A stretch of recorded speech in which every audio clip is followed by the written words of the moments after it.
Speaking of purpose, why am I doing this? Why should you be here to listen and learn and grow and follow along? Well, it is not because this idea of alignment or purpose or meaning, mattering is trendy. It is not because it's nice or kind or the good girl thing to do. It is because it drives performance. It is good for us as individuals. The research is there about the reduction in heart disease, the reduction of risk of dementia, the benefits to mental health, reduction in anxiety and depression when we have a clear, aligned reason to get up in the morning. Whether you call that your purpose, your why, the legacy you're building, the impact you want to have, what matters to you, whatever that is, it is good for us as individuals. It is also good for our teams and our organizations. Lots of research, whether it's about employee engagement and the costs that are saved there and the benefits to collaboration and tenure and productivity that happen, or bottom and top line financial results. When people are clear on why they're doing what they're doing, they do it better. And, forget for a minute your Friedman economics.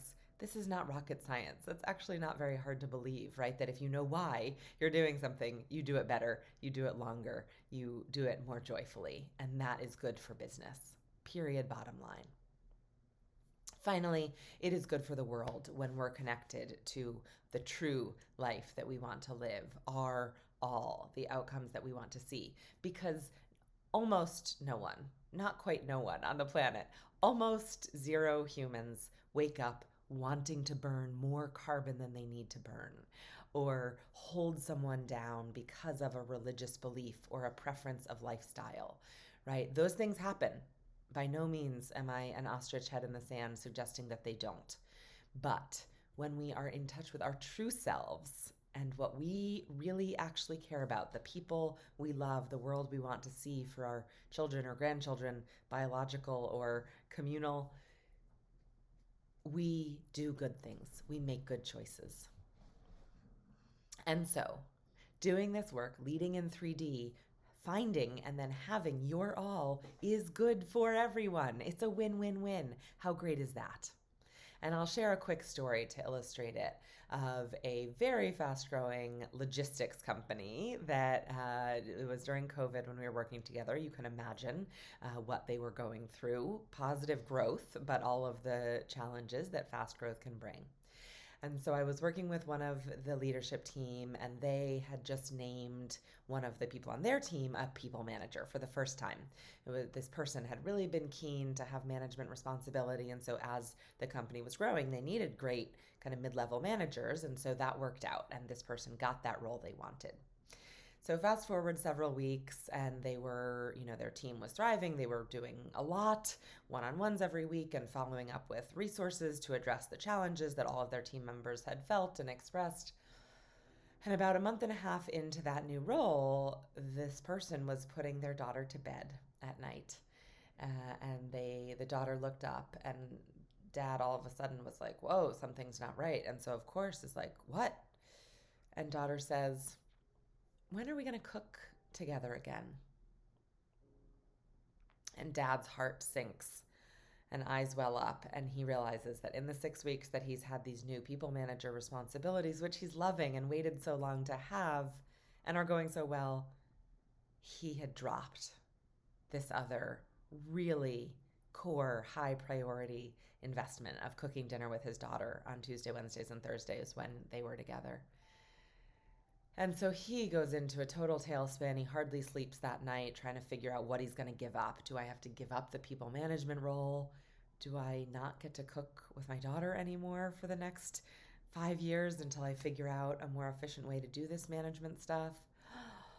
And so he comes to my client on the leadership team and is like, this is what's happening. I got to figure it out, but this doesn't work. And together they came back to the 3D framework, the spheres of impact that we'll get into several lessons forward.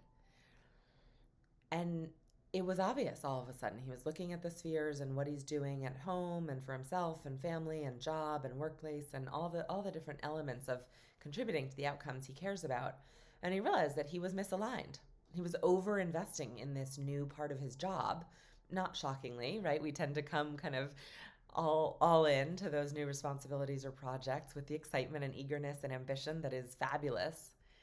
But he had over indexed, right? And it had cost him a very important piece of his personal identity, of his personal we, right? That family that he cares about, cooking together and having quality time and thinking about nutrition and all of the elements that mean that are what make up cooking dinner together with his daughter on Tuesday, Wednesday, and Thursday.